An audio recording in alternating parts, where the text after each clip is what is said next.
শীতকে কেন্দ্র করে আমাদের বেশ কিছু করণীয় আছে। সর্বপ্রথম যে করণীয় কথা বলতে চাই তা হলো, ঈমানদার আল্লাহ রাব্বুল আলামিনের প্রতিটা সৃষ্টি নিয়ে চিন্তা করবে, ভাববে, গবেষণা করবে। শীত এটা কার সৃষ্টি? আল্লাহ। গ্রীষ্ম কার সৃষ্টি? সবকিছু কার সৃষ্টি? আল্লাহ রাব্বুল আলামিন যেহেতু শীতের স্রষ্টা, এই শীত এটাকে কেন্দ্র করে আল্লাহ তাআলার স্মরণ হওয়ার, আল্লাহকে স্মরণ করবার সুযোগ, বরং এর গুরুত্ব আছে।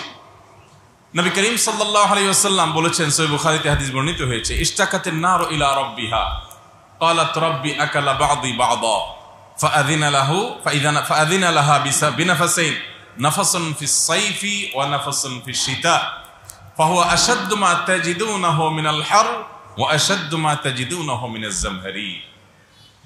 এই হাদিসে নবী করিম সাল্লাল্লাহু আলাইহি ওয়াসাল্লাম বলছেন যে জাহান্নামকে আল্লাহ রাব্বুল আলামিন দুইটা ভাগে বিভক্ত করেছেন। যদিও জাহান্নামের যে শাস্তি হবে সেখানে বিভিন্ন রকমের শাস্তির অ্যারেঞ্জমেন্ট আছে।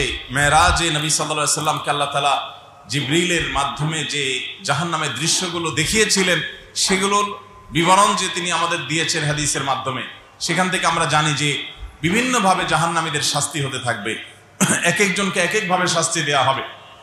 এর ভিতরে প্রধান দুইটা ডিপার্টমেন্ট বা বিভাগ আছে জাহান্নামের। এর একটা হলো নার আর একটা হলো জামহারি। নার হলো আগুন আর জামহারি হলো ঠান্ডা।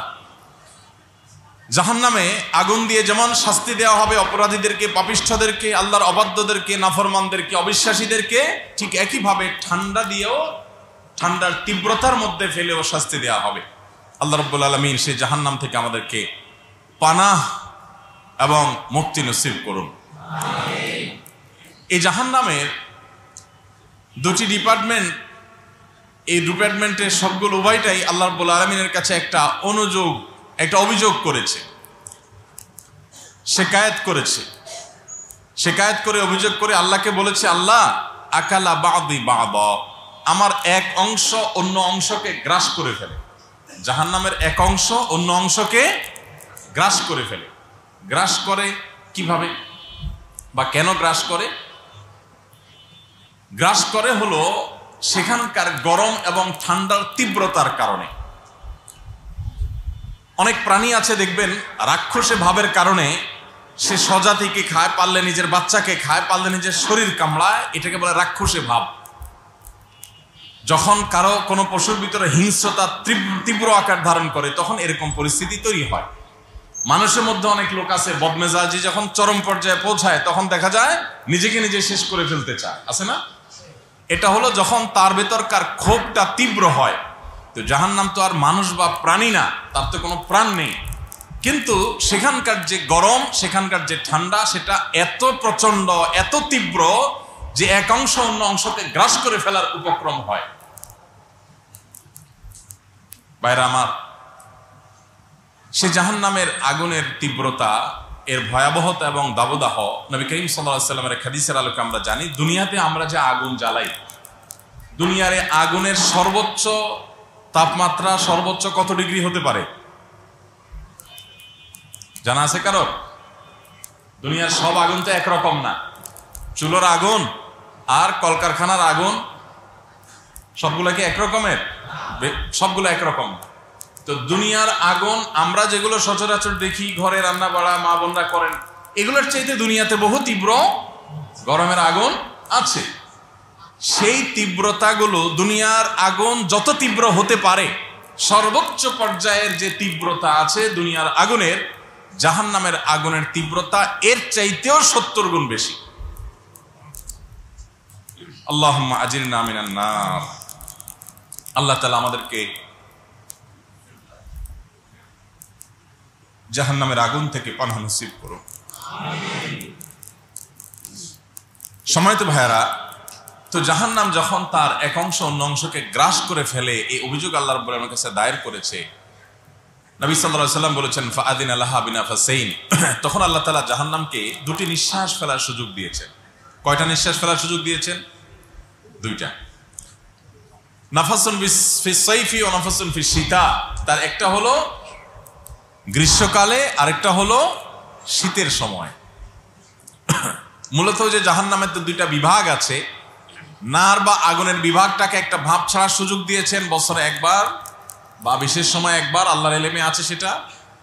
আর আরেকটা হলো জাহান্নামের যে জামহারির বা ঠান্ডা বিভাগ আছে যেটা দিয়ে শাস্তি দেওয়া হবে, সেই জাহান্নামীদেরকে সেই বিভাগকে একবার ভাব ছাড়ার সুযোগ দিয়েছেন আল্লাহ তাআলা। ভাব ছাড়লে কি হয়, আমরা বাসা বাড়িতে দেখি মা বোনরা যখন রান্নাবাড়া করেন, রান্নাবাড়া করার সময় দেখবেন যখন ভাত রান্না করা হয় ঢাকনা দেওয়া থাকে, আগুনের তীব্রতায় যখন গরম হয়ে চরম পর্যায়ে পৌঁছে তখন ব্যাপারটা এরকম হয় যেন পাতিলটা ব্রাস্ট হয়ে যাবে, তাই না? ব্রাস্ট হয়ে যাওয়ার উপক্রম হয় না পাতিল? তখন মা চাচিরা কি করেন, ঢাকনাটা আস্তে করে একটু সরাইয়া দেন।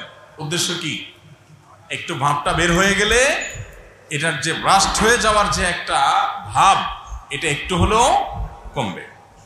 ঠিক একইভাবে আল্লাহ রাব্বুল আলামিন জাহান্নামকে দুইটা নিঃশ্বাস ফেলার সুযোগ দিয়েছেন, যাতে করে ওই যে তীব্রতার কারণে যে নিজেকে নিজে গ্রাস করে ফেলার যে এক ভয়াবহ দৃশ্য সেটা যেন একটু হলেও অবদমিত হয়। তো সেই ঠান্ডা এবং সেই গরমকে আল্লাহ রাব্বুল আলামিন দুনিয়াতে ডিস্ট্রিবিউশন করে দিয়েছেন। পৃথিবীতে এক প্রান্তে কখনো শীত, আরেক প্রান্তে কখনো গরম।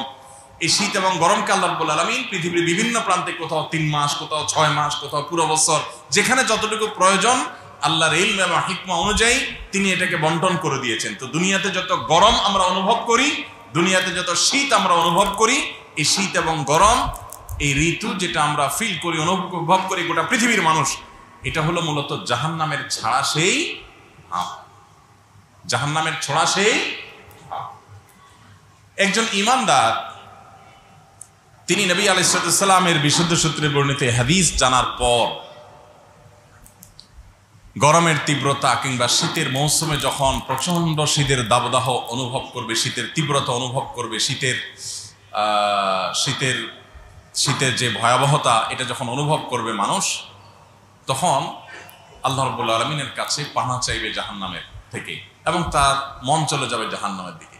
আচ্ছা, আমরা এখানে তো অনেক মানুষ আছি, শীত আমাদের জীবনে প্রতি বছর একবার করে আসে।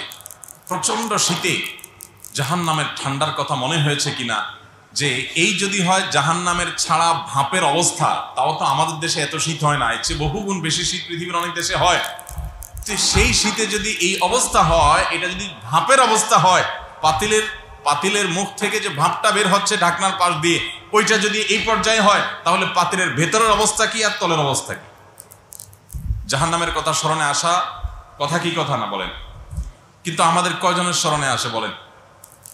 আমরা কোনো আল্লাহর বান্দা কি এখানে আছি যে বলতে পারি যে গত বছর শীতের মৌসুমে ঠান্ডার কষ্টে, ঠান্ডার তীব্রতায়, শীতের প্রচন্ডতায় আমার জাহান্নামের কথা স্মরণ হয়েছে এবং আল্লাহর কাছ থেকে আমি পানাহ চেয়েছি? এমন কেউ আছেন এখানে? আলহামদুলিল্লাহ, আমি প্রতি বছরই স্মরণ করি, বহুবার স্মরণ হয় এবং এটা রীতিমতো আমার রুটিন আমল আমি বানিয়ে নিয়েছি যে যেহেতু জাহান্নামের ছাড়া ভাব, অতএব এই ভাব অনুভব করার পর, আঁচ করার পর তো জাহান্নামের কথা অটোমেটিক কি হয়ে যাবে, স্মরণ হয়ে যাবে। আল্লাহ রাব্বুল আলামিন আমাদেরকে সেটি করার তৌফিক দান করুন। মোহতারাম হাজিরিন, তাহলে শীতের মৌসুমে একটি করণীয় আমরা পেলাম, সেটা হলো শীতের তীব্রতায় জাহান্নামের কথা স্মরণ হবে এবং একইভাবে গ্রীষ্মের তীব্রতাও জাহান্নামের কথা আমাদেরকে স্মরণ করিয়ে দিবে এবং সেই সাথে আল্লাহ রাব্বুল আলামিনের কাছে পানাহ চাইবো আমরা, আল্লাহুম্মা আজিরনা মিনান নার, আল্লাহুম্মা আজিরনি মিনান নার। দুইটাই বলতে পারেন, এক বচন বহু বচনের পার্থক্য। আল্লাহুম্মা আজিরনি মিনান নার, আল্লাহ আমাকে জাহান্নামের আগুন থেকে পানাহ দিন। আল্লাহুম্মা আজিরনা মিনান নার, আল্লাহ আমাদের সবাইকে জাহান্নামের আগুন থেকে পানাহ দিন। ভাইরা আমার, অনেক তরুণ এবং যুবক বন্ধুরা এখানে আছেন।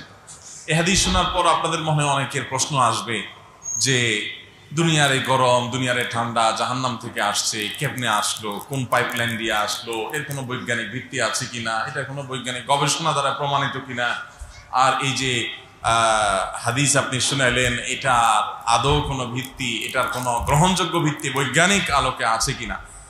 আজকাল আমাদের যুবকদের মধ্যে সবকিছুকে যুক্তি এবং লজিক দিয়ে যাচাই করার একটা প্রবণতা তৈরি হয়েছে। তো এটা নিয়ে কথা বলতে গেলে আমার অন্য কথা আর বলা হবে না। আমি শুধুমাত্র এটুকু বলতে চাই যে আল্লামা ইকবালের একটা কথা আছে, जो समझ में आ गई वो फिर खुदा क्यों कर हुआ। আপনার বিবেক বুদ্ধি দিয়ে যদি আল্লাহ তাআলার সবকিছু আপনি আয়ত্ত করে ফেলতে পারেন, রপ্ত করে ফেলতে পারেন, তাহলে আবার উনি আল্লাহ হলেন কেমন? যে তার সবই আপনি বুঝে ফেলছেন, তাহলে আর আপনারা তার মধ্যে পার্থক্য কি হলো? আল্লাহ তো তিনি যে আপনি সৃষ্টি হয়ে স্রষ্টার সব কিছুর রহস্য আবিষ্কার করবেন আর বুঝে ফেলবেন, আপনার ব্রেন দিয়ে ক্যাপচার করে ফেলবেন, তাহলে তো স্রষ্টা সীমিত হয়ে গেলেন, এবং এ তো আপনার আর তার মধ্যে পার্থক্য থাকলো না। একজন সাধারণ শ্রমিক, একজন ধরেন ড্রাইভার, আর একটা বড় ইন্ডাস্ট্রির মালিক। মালিক যদি ড্রাইভারকে বলে যে এই জিনিসটা অমুক জায়গা দিয়ে আসো, ওইটা অমুক জায়গা দিয়ে আসো, ড্রাইভার যদি বলে আচ্ছা স্যার বুঝলাম দিয়ে আসবো, কিন্তু কেন দিয়ে আসবো, লাভটা কি বলেন তো?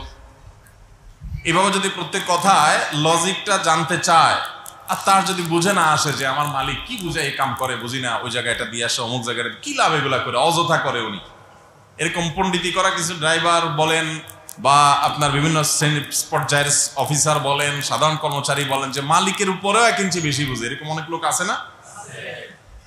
তো এই লোকটা যদি মালিকের সব মায়ের পেজ, তার সকল যোগ বিয়োগ, তার সকল ক্যালকুলেশন বুঝে যাইতো, তাহলে তো এই তো মালিক হয়ে যেত, ঠিক কিনা বলেন? সবকিছু তার বুঝে আসার কথা না। কিন্তু এই হলো মানুষ, উনি মালিক উনি শ্রমিক, দুজনই মানুষ, তাদের মধ্যে যদি এত পার্থক্য হয়, তাহলে স্রষ্টার সাথে সৃষ্টির পার্থক্য কত বেশি? পার্থক্য কি, এখানে কোনো তুলনাই চলে না। অতএব স্রষ্টার কোনো কাজ, সেটার যদি আপনি রহস্য আবিষ্কার করতে না পারলে আপনি সেটা মানবেন না, ধরবেন না, বিশ্বাস করবেন না, এই যদি হয়, তাহলে তো আপনি স্রষ্টার প্রতি বিশ্বাস করেন না, আপনি নিজের লজিক এবং নিজের বুদ্ধির গোলাম হলেন, যে আমার বুদ্ধি ধরলে আমি মানবো, না হলে মানবো না, তাহলে তার আল্লাহর প্রতি ঈমান হলো না, ঈমান হলো আপনার নিজের নফসের প্রতি। তো এই বিষয়ে লম্বা চড়া আলোচনার সুযোগ আছে, লজিক নিয়ে বেশ ইন্টারেস্টিং কিছু কথা আছে, যেগুলো এই সাবজেক্টের মানুষদের কাছ থেকে আমার শেখা এবং শোনা আছে, কিন্তু সেটা বলার সুযোগ আজকে না, তাহলে অন্য কথা বলা যাবে না। শুধু আমরা এটুকু বলি, বিশুদ্ধ হাদিস দ্বারা, কোরআন কারীমের আয়াত দ্বারা যখন কোনো কিছু প্রমাণিত হয়, সেটা আমার বুঝে আসুক আর না আসুক, পৃথিবীর সবচেয়ে বড় মহাসত্য সেটি। এরকম 2, 4, 10টা, 20টা, 50টা বা 100টা উপমা দেওয়া যাবে। আমি এখন উপস্থিত 2, 10, 20টা উপমা দিতে পারবো ইনশাআল্লাহ, যে কোরআন কোনো কথা বলেছে, হাদিস কোনো কিছু বলেছে, আজ থেকে 1400 বছর আগে যখন এই আয়াত এবং হাদিস সাহাবীদের সামনে এসেছে, তখনকার মানুষের যে জ্ঞান বিজ্ঞান, তখনকার টেকনোলজি, তখনকার সায়েন্স, তখনকার প্রযুক্তি, তখনকার বিদ্যা বুদ্ধি, এগুলো দিয়ে ওই হাদিস বা আয়াতকে কোনোভাবে বাই লজিক প্রমাণ করার কোনো স্কোপ ছিল না, কোনোভাবেই না। কিন্তু সেটা কালের পরিবর্তনে কয়েকশো বছর পরে এসে, বা 1000 বা 1500 বা আপনার কম বেশি কিছু কাল পরে এসে সেটা কিন্তু প্রমাণিত হয়ে গেছে যে কথা হাদিসে বলা হয়েছে, কোরআনে বলা হয়েছে, সেটা অবাস্তব না। এরকম বহু বিষয় আছে না নাই বলেন?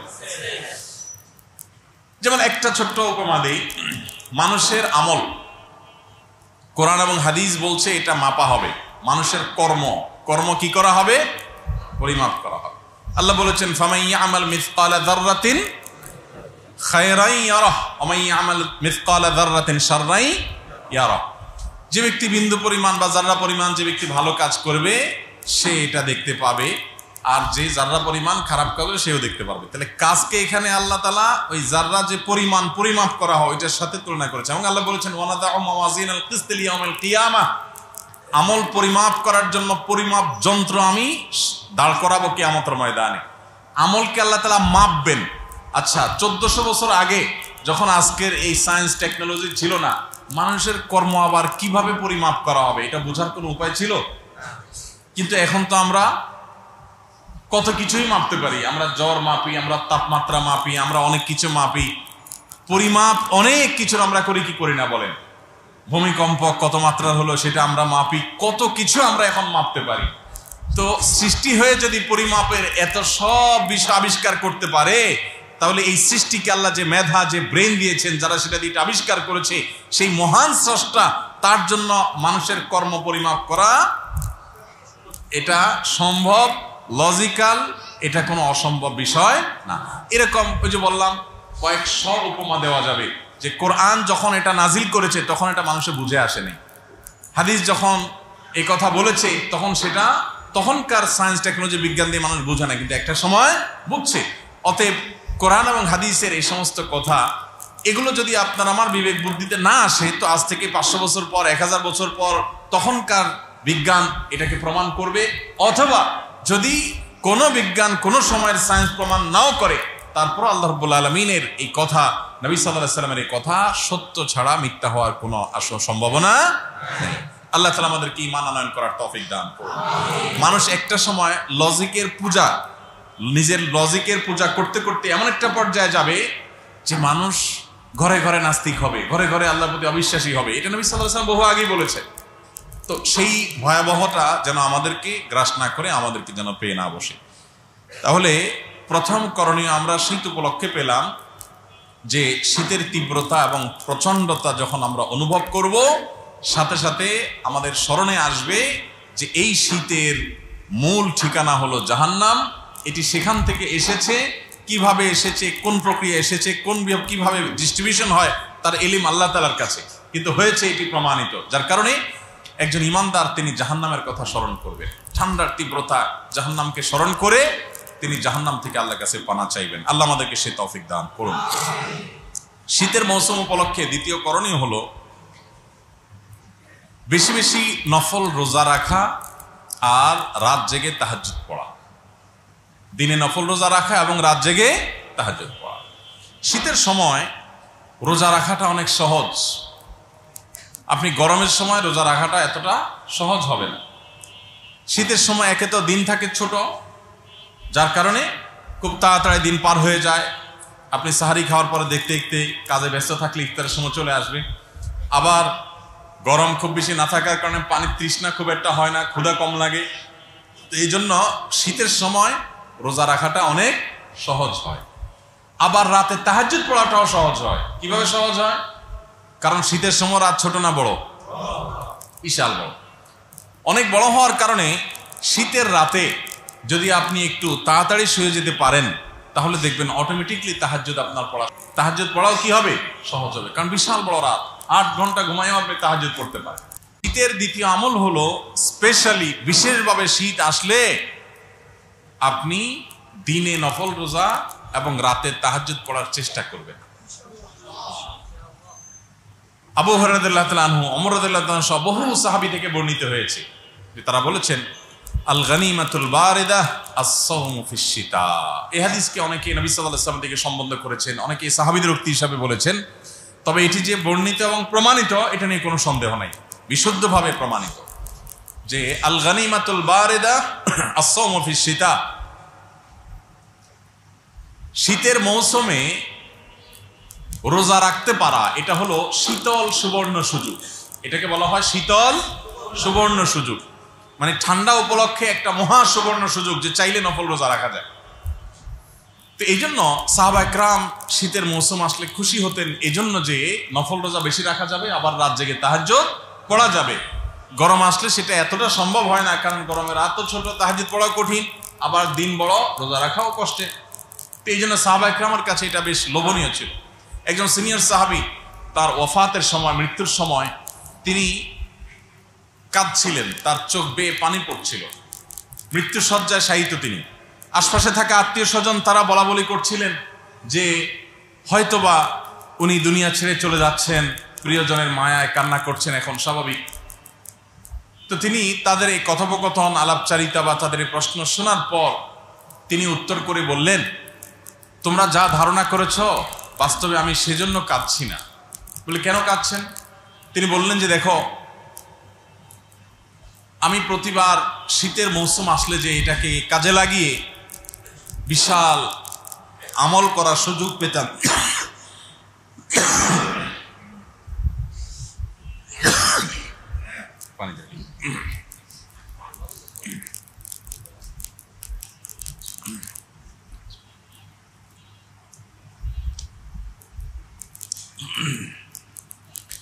আমি প্রতি বছর শীত আসলে যে আমলের বিরাট সুযোগ পেতাম, এখন আমার তো মনে হচ্ছে আমার জীবন শেষ মুহূর্তে একেবারে চলে এসছে। আমি তো আর সেই সুযোগটা, সামনে যে শীত আসছে আমি পাবো না। তো এই শীতে আমল এবং ইবাদতের যে সুযোগ, এটাকে বড় বেশি মিস করছি আমি, আর সেজন্য আমার চোখ দিয়ে পানি বেয়ে পড়েছে। সাহাবা ইকরামের চিন্তাধারা কি ছিল আর আমরা কি ভাবি।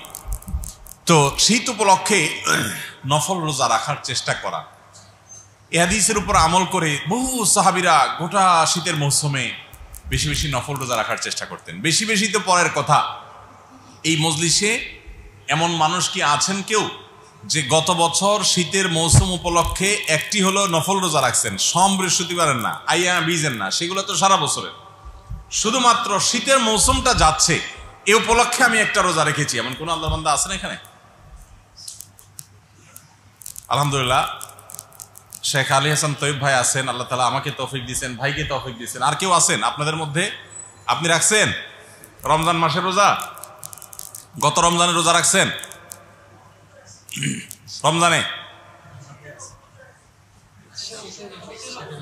শীতে নফল রোজা রাখছেন? সোম বৃহস্পতিবার, সোমবার উপলক্ষে সাপ্তাহিক রোজা রাখতে হয়, বৃহস্পতিবার উপলক্ষে সাপ্তাহিক রোজা রাখতে হয়। 20, 13, 14, 15 চাঁদের এগুলো সাপ্তাহিক রোজা রাখার দিন। এগুলোর বাইরে শুধু শীতের মৌসুম সে উপলক্ষে রোজা রাখছেন কিনা? হ্যাঁ, তো এরকম মানুষ আমি খুঁজছি, আছেন কেউ? তাহলে দেখা গেল এত বিশাল বড় মজলিস, এত মানুষ, একজন মানুষও পাওয়া যায় নাই।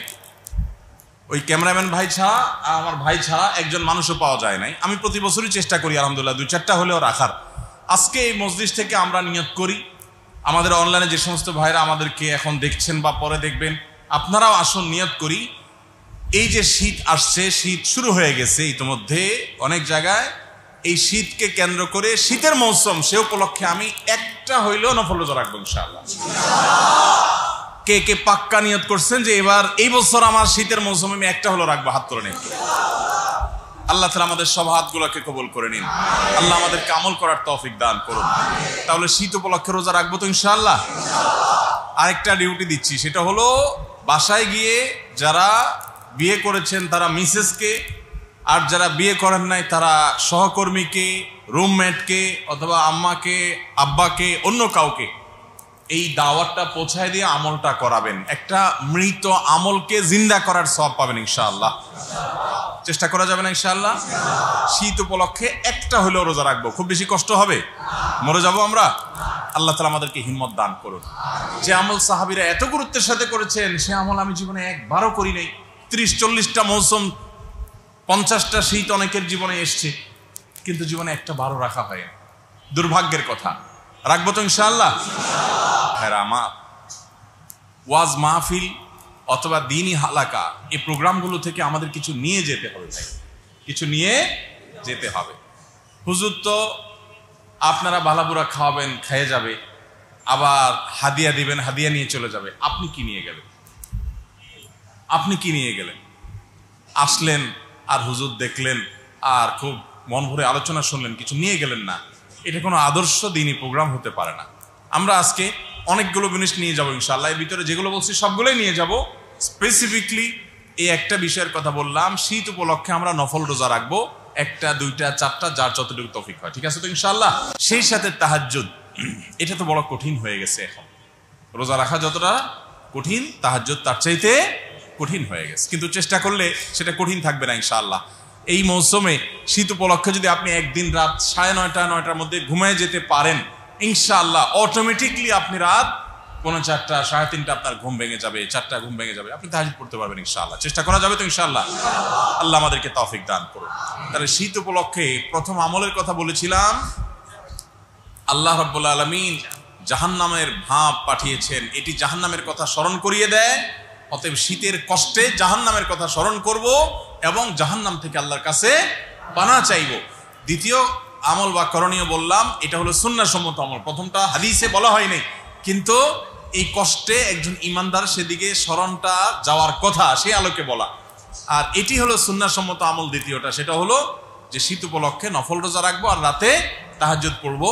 প্রতিদিন না পারি মাঝে মধ্যে করবো, ছুটির দিনগুলোতে অন্তত করবো। চেষ্টা করা যাবে না ইনশাআল্লাহ? নাম্বার 3, তৃতীয় আমল হলো শীতের সময় ওযু করতে বেশ আরাম লাগে না কষ্ট হয়? কষ্ট হয়। বিশেষ করে গ্রামাঞ্চলে যারা থাকেন, যাদের বাসায় গিজার টিজারের ব্যবস্থা নাই, আজকাল তো এখন মাশাআল্লাহ অনেকের বাসাতে গিজার টিজার আছে, তো তারা জানেন যে শীতে ওযু করতে কত কষ্ট হয়। তো তৃতীয় শীত উপলক্ষে আমল হলো কষ্ট হলেও কষ্ট উপেক্ষা করে শীতে অজু করা। কষ্ট উপেক্ষা করে কি করা? অজু করা। অনেক মানুষ আছে দেখবেন শীত আসলে অজু ধরে রাখা নিয়ে কম্পিটিশন করে, আছে না? এবং গর্ব করে বলে যে আমি আসরেরটা দিয়ে এশা চালাই দিছি। আরেকজন আবার তাকের টাক্কা দিয়ে বলে আরে ভাই এটা গল্প দেওয়ার জিনিস হলো, আমি জোহরেরটা দিয়ে এশা চালাইছি। এরকম কম্পিটিশন হয় কি হয় না? আলহামদুলিল্লাহ, কেউ যদি এত লম্বা সময় যদি ধরে রাখতে পারেন, স্বাভাবিকভাবে কোনো অসুস্থতা নাই, তার গ্যাস আউট হয় না, তার পেশাবের বেগ হয় না, আলহামদুলিল্লাহ সুস্থ মানুষ যদি হয়, তাহলে সেক্ষেত্রে এটাতে সমস্যার কিছু নেই, ভালো। কিন্তু বেশিরভাগ ক্ষেত্রে যেটা হয়, শীতকালে কোনো মানুষ গরমকালে কোনো মানুষ এটা বলে না যে আমি এই জোহরের অজু দিয়ে এশা পড়ছি, বলে? শীতের সময় মসজিদের অজুখানা দেখবেন এশার নামাজের সময়, ফজরের নামাজের সময় তাকায় দেখবেন উজু করেনওয়ালা মানুষ 2-4 জনও পাবেন না। কিন্তু গরমের দিন যদি আসে দেখবেন এশার সময় উজুখানা সবচেয়ে বেশি ভিড়।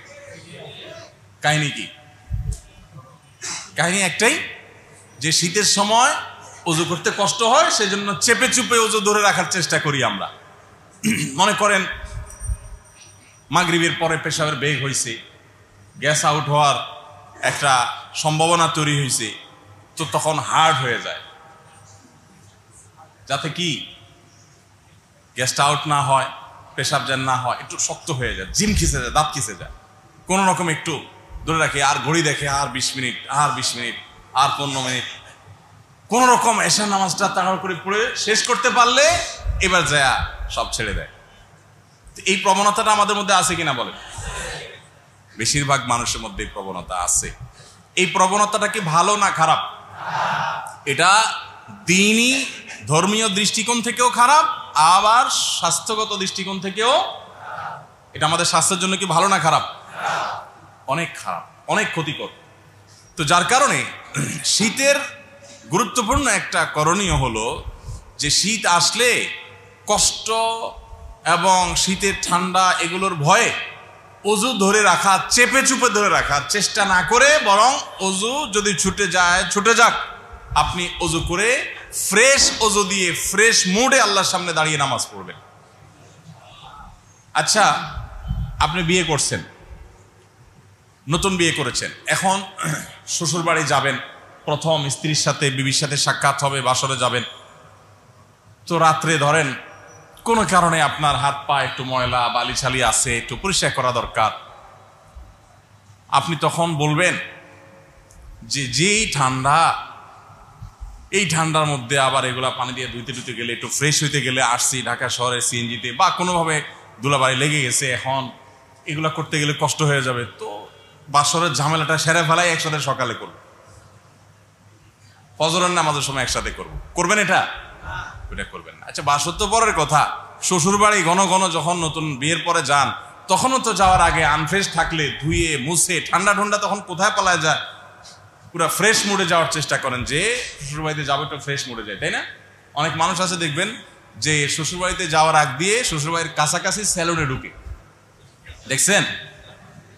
সেলুনে ঢুকে একটু চুল টুল ঠিক আছে কিনা, একটু আশ্রয় নেয়, ফিটফাট সব ওকে আছে কিনা, এরপর একটা একটু দিয়া সব দেখে তারপর বিসমিল্লাহ তাওয়াক্কালতু আল্লাহ বলে ঢুকে, ঠিক কিনা বলেন? তো আপনি আল্লাহ রাব্বুল আলামিনের দরবারে যখন যাচ্ছেন, আল্লাহর ঘরে যখন যাচ্ছেন, আল্লাহর সামনে যখন দাঁড়াচ্ছেন, তখন আপনার এদিকে পেশাবের বেগ, ওদিকে টয়লেটের বেগ, ওদিকে গ্যাস আউটের বেগ, আপনি সেগুলো সব চুপে চাপে যে আল্লাহ আর 5টা মিনিট। তো এই যে বেগ নিয়ে আপনি নামাজ পড়তেছেন, এই নামাজটা কি কোনো ভালো নামাজ? এটা কোনো কোয়ালিটিফুল নামাজ? আরে সে মানুষ জান্নাতের আশা, আল্লাহর কাছে জোরালো আশা কিভাবে করে, যে সামান্য একটু শীতের তীব্রতা এবং শীতের কষ্ট এটাকে উপেক্ষা করে ওযু করতে প্রস্তুত না, সে আবার কোন মুখে আল্লাহর কাছে জোর গলা জান্নাতের আশা করতে পারে? অতএব শীত আসলে আমরা চাপাচাপি করে ওযু রাখবো না, বরং কষ্ট হলেও অলসতা না করে ওযু করে নামাজ পড়বো ইনশাআল্লাহ। ঠিক আছে না? এটা একটা আমল, কিন্তু নবী করিম সাল্লাল্লাহু আলাইহি সাল্লাম বলেছেন, আলা আদুল্লুকুম আলা মা ইয়ামহুল্লাহু বিহিল খাতায়া ওয়া ইয়ারফা'ু বিহিদ দারাজাত। তোমাদেরকে কি আমি এমন কিছু আমলের কথা বলে দিব না যে আমলগুলো তোমাদের মর্যাদাকে অনেক বৃদ্ধি করে দিবে আর তোমাদের গুনাহগুলোকে মাফ করে দিবে, আল্লাহর কাছ থেকে মাপ পাইয়ে দিবে? এরকম কিছু আমলের কথা কি বলবো না? সাহাবীরা বলেছেন, ইয়া রাসূলুল্লাহ, অবশ্যই বলুন। তখন নবী আলাইহিস সালাম বলেছেন কয়েকটা আমলের কথা। এর ভিতরে একটা আমল হলো ইসবাগুল wudu'i আলাল মাকারিহ। তোমার কষ্ট হবে, এই কষ্ট হওয়া সত্ত্বেও তুমি কষ্টকে উপেক্ষা করে, এটাকে ভয়কে জয় করে তুমি ওযু করবে। ইমানদার কিন্তু ভীতু হওয়ার সুযোগ নেই। আমাদের নবী আলাইহিস সালাম আল্লাহর কাছে দোয়া করেছেন, আল্লাহুম্মা ইন্নী আউযু বিকা মিনাল হাম্মি ওয়াল হাযান ওয়া আউযু বিকা মিনাল আজজি ওয়াল কাসাল ওয়া আউযু বিকা মিনাল বুখলি ওয়াল জুবন। আল্লাহ, আপনার কাছে আপনার নিকট আমি কৃপণতা থেকে এবং ভীরুতা থেকে পানা চাই। ভীরু ভয়ে কাতর হয়ে যাবে, এটি ইমানদার সাথে যায় না। আরে ইমানদার তো দুনিয়া জয় করবে, সে সামান্য একটু পানির ভয় করলে চলবে? অতএব শীতের কষ্ট এবং ঠান্ডা পানির কষ্ট, এগুলা সবগুলোকে জয় করে আল্লাহর নাম নিয়ে হাতা খুলে ওযু করে ফেলতে হবে ইনশাআল্লাহ। মনে থাকবে তো ইনশাআল্লাহ? এখন থেকে শীতের সময় খুব বেশি ঠান্ডা যদি মনে হয় যে ওযু করতে গিয়ে অবস্থা খারাপ হয়ে যাবে, আগাচ্ছি পিছাচ্ছি, ভয় পাচ্ছি, এরকম যদি মনে হয়, সাথে সাথে এই হাদিসের কথা স্মরণ করবেন যে নবী সাল্লাল্লাহু আলাইহি সাল্লাম বলেছেন, শীতে বা যে কোনো সময় কষ্ট হবে ওযু করতে গেলে, সেই কষ্টকে ডিঙ্গিয়ে, এটাকে উপেক্ষা করে, এটাকে জয় করে যারা সাহস করে ওযু করে ফেলবে, এই ওযু তাদেরকে আল্লাহর কাছ থেকে গুনাহগুলোকে মাফ করায় দিবে এবং তার মর্যাদা এজ এ মুসলিম আল্লাহর কাছে তার বৃদ্ধি করে দিবে।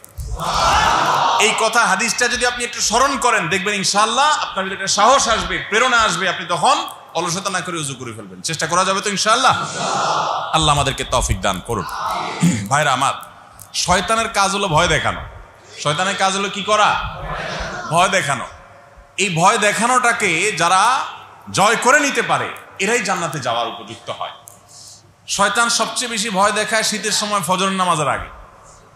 ফজরের নামাজের আগে দেখবেন, শীতের সময় বলে কথা না, সারা বছরই 24 ঘন্টার ভিতরে সবচেয়ে আরামের ঘুমটা কোন টাইমে হয় জানেন? ঠিক ফজরের সময়। 24 ঘন্টার ভিতরে কোনো টাইমের ঘুম এত জমে না, যত জমে কোন টাইমের ঘুম? এই ফজরের সময়ের ঘুম। যেই লোকটা মোবাইল টিপতে টিপতে, ফেসবুক টিপতে টিপতে রাত 12টা 1টা 2টা মোবাইল একবার রাখে, ঘুম আসে না, আবার হাতায়, আবার রাখে, আবার হাতায়, ঘুম আসে না, এই কপাল পোড়ারও দেখবেন ঠিকই ফজরের সময় আসে কি আসে না বলেন? আসে। কেন আসে জানেন? নবী করিম সাল্লাল্লাহু আলাইহি সাল্লাম বলেছেন, মানুষ যখন ঘুমায় ফজরের সময় যাতে সে উঠতে না পারে, শয়তান তার কপালে 3টা গিরা দেয়। কয়টা গিরা দেয়? 3টা গিরা দেয়। কপালে অদৃশ্য গিরা, এগুলো আমরা দেখি না। এই গিরাগুলো দেওয়ার উদ্দেশ্য হলো আপনাকে অলস করে ফেলা, দুর্বল করে ফেলা, আপনার ঘুমের প্রাবল্য আপনার মধ্যে নিয়ে আসা। এটা নিয়ে অনেক আলোচনা আছে, আমি ওদিকে যাব না। শুধু সংক্ষেপে এটুকু বলি যে আকুপ্রেশার একটা ট্রিটমেন্টের পদ্ধতি আছে এখন, জানেন আপনারা অনেকে। আমি একবার এরকম একজন আকুপ্রেশারের এক ডাক্তার, তাকে ঘুম আসার ব্যাপারে জিজ্ঞেস করছিলাম যে ঘুম কিভাবে আনা যায়, কি করলে। তো আপনারা জানেন শরীর বিভিন্ন জয়েন্টে জয়েন্টে তারা মেসেজ করেন, এটা ট্রিটমেন্ট পদ্ধতি মূলত। তো উনি বলেন যে ঘুম আসার জন্য এখানে টিপলে ঘুম আসে। তো আমি খেয়াল করে দেখলাম, পোলাপানা যদি না ঘুমায়, একটু কপালের জায়গায় একটু টিপাটিপি করলে, হালকা একটু এখানে একটু মেসেজ করলে দেখা যায় যে আস্তে করে চোখটা বন্ধ হয়ে চলে আসে, ঘুম আসে। আমি জানি না যে হাদিসের এই কথার সাথে এর কোনো যোগসূত্র আদৌ আছে কিনা, কিন্তু মিলে যায় যে শয়তান গভীর ঘুমে আপনাকে আচ্ছন্ন করবার জন্য কপালে 3টা গিরা দেয়। কয়টা গিরা দেয়? যাতে ঘুম ঘুম ভাব, অলসতা ভাব থাকে। এই জন্য দেখবেন ফজরের সময় এমন ঘুম আসে, কম্বলটা বিশেষ করে শীতের সময় মুড়ি দিয়ে যখন শোন, এদিকে মুয়াজ্জিন আজান দেয়, মোবাইলে অ্যালার্ম বাজে, তখন মনে হয় এই কম্বলের বাহিরে বের হলে মনে হয় আমি শেষ, একদম বঙ্গোপসাগর ডুবে যাওয়া মনে হয়। এত কষ্ট মনে হয় না? ঠান্ডা, প্রচন্ড ঠান্ডা, মনে হচ্ছে বাইরে হলে শেষ হয়ে যাবে, তাই না? এই ভয়টা কে দেখায়? ইবলিস, শয়তান দেখায়। নবী করিম সাল্লাল্লাহু আলাইহি সাল্লাম বলেছেন, দেখেন এই হাদিসের বাস্তবতা আপনি একেবারে হাতে কলমে দেখতে পান। প্রতি সময় আপনি যদি খেয়াল করেন আপনি দেখতে পাবেন। কিভাবে? নবী করিম সাল্লাল্লাহু আলাইহি সাল্লাম বলেছেন, যখন মানুষ ঘুম থেকে হিম্মত করে এই কম্বল ফেলে দিয়ে, লেপ ফেলে দিয়ে, কাঁথা ফেলে দিয়ে সে যদি সাহস করে দাঁড়িয়ে যায়, তাহলে সাথে সাথে একটা গিরা খুলে যায়। আচ্ছা, গিরা খুলে যায় মানে হলো যে অলসতা দূর হয়ে যায়। এই জন্য একটু খেয়াল করে দেখেন যে শীতের সময় যখন ফজর পড়তে কষ্ট হয়, মনে হয় শয়তান আপনাকে বলে যে উঠিস না, উঠছস তো লাইফ শেষ, কি ঠান্ডা, খেয়াল করছস, তখন শয়তান আপনাকে মাসালা দিবে, আর অনেক সময় আছে, অ্যালার্মটা বন্ধ কর, একটু পরে উঠিস। এই যদি ঘুম পাড়া দিতে পারে সকাল 7টায়, আপনার সূর্য উঠে গেল, শেষ। তো শয়তান ঘুম পাড়ায়। যদি আপনি কষ্ট করে হিম্মত করে এগুলো সব ফেলে দিয়ে দাঁড়িয়ে যেতে পারেন, আপনি তখন হাদিসের বাস্তবতা দেখবেন। নবী সাল্লাল্লাহু আলাইহি সাল্লাম বলেছেন যে 3 গিরা দিয়ে যে তাকে ঘুম পাড়ায় দেয়, একটা খুলে যায় যদি সে সাহস করে দাঁড়িয়ে যেতে পারে। আপনি খেয়াল করেন, দাঁড়ানোর পর দেখবেন যে অনেকটা ঝরঝরে ভাব চলে আসছে, একটু ফ্রেশ মুড চলে আসছে। কই, মরে যায় নাই তো, ডুবে যায় নাই তো বঙ্গোপসাগর সাগরে, যত মনে করছে এত কঠিন না তো, হিম্মত কিছুটা আসবে দেখবেন। কিন্তু এখনো গিরা 2টা বাকি আছে। এই জন্য শয়তান এবার সেকেন্ড টার্ম চেষ্টা করবে। সে এবার বলবে যে উঠছস ভালো কথা, পানির অবস্থা দেখোস কি, চিন্তা করে দেখ কেমনে 8টা দিবি এই টেপের নিচে, তো দিবি তো ছাদকে উঠবো পুরা। তখন এবার শয়তান আপনাকে ফুসলাবে যে কেমনে যাবি, উঠে তো গেছেন। এখন অনেকে আছে দেখবেন টেপের সামনে দাঁড়ায় থাকে, যায় না, ধরে তো ধরে না, টেপ ছাড়ে তো ধরে না, আছে না? ওই যে গিরা যে আরেকটা আছে, বান্দা যদি সাহস করে তখন বিসমিল্লাহ বলে, ওই যে হাদিস তার ইসবাকুল উযু আলাল মাকার, এই হাদিসের কথা মনে করে আল্লাহর কাছে মর্যাদা বৃদ্ধি, গুনাহ মাফের আশা করে, নবী সাল্লাল্লাহু আলাইহি সাল্লামের ঘোষণার প্রতি ঈমান রেখে সে যদি বিসমিল্লাহ বলে হাত দিয়ে দেয় হিম্মত করে, ওযুটা করা শেষ হয়ে গেলে দেখবেন যে শরীর আরো ফুরফুরা হয়ে গেছে, পাতলা হয়ে গেছে। আপনি এটা খেয়াল করেন, উঠার পরে দেখবেন কিছুটা পাতলা হয়ে গেছে। ওযু করার আগে যে মনে হচ্ছিল যে আমি বোধহয় শেষ ওযু করলে, কিন্তু ওযু করা শেষ করতে পারলে কোন রকম আল্লাহর নাম নেই, ওযু করা শেষ হয়ে গেছে, গামছা দিয়ে হাত মুছে ফেলছেন, এবার মনে হবে কি অনেকটা রিল্যাক্স, কই কিছু হয় না, এই তো আলহামদুলিল্লাহ। গিরা আরো কয়টা আছে? একটা। এবার শয়তান বলবে ঠিক আছে বুঝলাম, ওযু করছো দেখে মসজিদেই যাইতে হবে, এই ফতোয়া কোন হুজুর দিছে? শীত যদি বেশি হয়, তীব্র হয়, জীবন নাশের আশঙ্কা হয়, মাসআলা আছে, বাসায় নামাজ পড়া যায়। বুঝেন নাই কথা? তো যদি এই মাসালা না কুলায়, শয়তানের ডেলিভারি করা এই মাসালা যদি ওই লোক না গিলে, তো শয়তান আরেকটা মাসালা দিবে, আর নিজের স্ত্রীকে নিয়েও মাঝে মধ্যে জামাত করা যায়, মসজিদে যাওয়া জরুরি না। এসব টোপগুলা যদি সে গিলে, তো গিরা আরেকটা কিন্তু থাইকা যায়। আর যদি সে হিম্মত করে বের হয়ে যায় এবং জামাতে শামিল হয়ে যায়, নামাজটা পড়ে ফেলে ফজর নামাজ ভালোভাবে, এরপর নামাজটা পড়ার পর তার 3 নম্বর গিরাটাও খুলে যায়। আপনি একটু খেয়াল করে দেখেন, যারা নিয়মিত ফজর পড়েন বা যারা পড়তে অভ্যস্ত না, তারা একটু খেয়াল করে দেখেন এই গিরাগুলা খোলার যে কথা হাদিসে বলা আছে, এটার বাস্তবতা আপনি ফিল করবেন যে আপনার শরীরটা পাতলা হয়ে গেছে। ফজর নামাজ যারা পড়েন তারা বলতে পারবেন, শীতের সময় বিশেষ করে, যে বা গরমের সময় যখন কষ্ট হয়, উঠতে খুব কষ্ট হয়, এরপরে যখন ওযু করতে আরেক কষ্ট হয়, 2টা পরে একটু ফুরফুরা ভাব হয়, কিন্তু এরপরে অলসতা থাকে। নামাজটা পড়ার পর যখন বাসার দিকে যায়, ফজর নামাজ আদায়কারী মুসল্লি নামাজ পড়ে যাওয়ার সময়, আল্লাহর কসম আমি তো ফিল করি যে পুরো শরীরটা যেন পাতলা হয়ে গেছে। মানে ওই যে ঘুম থেকে উঠার আগে কম্বলের ভিতরে থাকতে শয়তান যে আমারে ফুসলাইছিল, ভয় দেখাইছিল, এখন মনে হচ্ছে কই আমি তো পুরো ফ্রেশ মুডে। নবী করিম সাল্লাল্লাহু আলাইহি সাল্লাম বলেছেন ফাসবাহ নাশীতান নাফসি, এই ব্যক্তি ফজর নামাজ পড়ার পরে সে খুব ফ্রেশ মুডে চলে আসে। আর যদি কোনো কপাল পড়া শয়তান ওই কুবুদ্দিতে গিরা খুলতে না পারে, অলসতা সে শুয়ে থাকে, তো ফাসবাহা খাবিসান নাফস, নবী সাল্লাল্লাহু আলাইহি সাল্লাম বলেছেন সে হয়ে যায় একেবারে কি বলে ওইটাকে, সে একটু নোংরা এবং মেজমেজে, আপনার মনমরা এবং আপনার মেড়মেড়ে আছে না যে আলস্য। খেয়াল করে দেখেন যে আপনি সকাল 7টায় যদি উঠেন, ফজর নামাজ পড়েন নাই, 7টা-8টায় উঠছেন, আপনি ঘুম পুড়ে গেছে, 8-9 ঘন্টা ঘুমাইছেন, সব ঠিক আছে, এরপরও আপনি দেখবেন এক ধরনের ইমানদার এটা ফিল করে, বিশেষ করে ইমানদার এটা ফিল করবে, নামাজি মানুষ ফিল করবে যে তার ভিতরে এক ধরনের অস্বস্তি আছে, এক ধরনের মনে হচ্ছে যে আমার ভিতরে কিছু একটা জিনিস যেন বাকি আছে। কিন্তু নামাজটা পড়ে ফেলছেন, রাত যদি 3টায়ও শোন, 2টায়ও শোন, ফজর পড়ার পর এই যে ওযু হলো, নামাজ পড়লেন, বের হওয়ার পর আপনার ফ্রেশ মুড মনে হবে।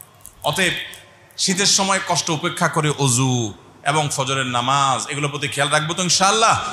আল্লাহ আমাদেরকে তৌফিক দান করুন। তাহলে তৃতীয় আমলও বলে ফেলেছি। তৃতীয় আমল হলো শীতের সময় শীতের কষ্ট উপেক্ষা করে অজু করব, চাপাচাপি করে অজু ধরে রেখে সেই অজু দিয়ে আনফ্রেশ মোডে নামাজ পড়ব না। নাম্বার 4 শেষ আমল শীত উপলক্ষে, সেটা হলো অভাবী এবং গরিব শীতার্ত মানুষগুলোর পাশে দাঁড়াবো শীত উপলক্ষে। চেষ্টা করা যাবে না ইনশাল্লাহ? যুবক ভাইরা, আমরা যদি চেষ্টা করি কয়েকজন মিলে কয়েকটা শীতবস্ত্র কালেকশন করে, রাতে যারা ফুটপাতে শুয়ে থাকে, বিভিন্ন আপনার ওভারব্রিজ ইত্যাদিতে শুয়ে থাকে, এই মানুষগুলোর গায়ে একটু কম্বল রেখে আসবো, একটু চাদর রেখে আসবো, এই কাজগুলো কি খুব বেশি কঠিন? একটু ইচ্ছা করলে হয়ে যায়। একটু ইচ্ছা করলে হয় না? আপনি তো সেই দিনের অনুসারী যে দিন আমাদেরকে মানুষকে কল্যাণ সাধন করতে উৎসাহিত করেছে। খায়রুন নাসি আনফাহুম লিন-নাস, সবচেয়ে উত্তম মানুষ আল্লাহর কাছে সে যে মানুষের জন্য বেশি কল্যাণকর হয়। এই জন্য আমরা এই কাজগুলো যখন করব তখন ইনশাআল্লাহ আল্লাহর কাছে প্রিয় পাত্র হব, মানসিক প্রশান্তি অনুভব করবেন। ভোগের আনন্দ আমরা সব তরুণরা জানি, ভোগের আনন্দ জানি, ত্যাগের আনন্দ আমরা জানি না। 1 কেজি গোশত কিনে নিজে রান্না করে খাওয়াতে আনন্দ আছে, কিন্তু আপনি সেটা খেতে যাবেন এই মুহূর্তে কোনো অভাবী গরিব মানুষ, তাকে দেখে যদি আপনি দিয়ে দেন আর সে খেয়ে পরিতৃপ্ত হয়, ওইটা দেখার পরও একটা আনন্দ আছে। এই পরের আনন্দটা যে জীবনে পায় নাই সে কপাল পড়া কখনো বুঝবে না যে এই ত্যাগে আল্লাহ তাআলা কি আনন্দ রেখেছে। অতএব শীতের মৌসুম আসলে বিভিন্ন মসজিদ থেকে, বিভিন্ন দ্বীনি প্রতিষ্ঠান থেকে, বিভিন্ন সামাজিক সংগঠন তরফ থেকে, বিশেষ করে তরুণদের উদ্যোগে এরকম আয়োজন হওয়া উচিত।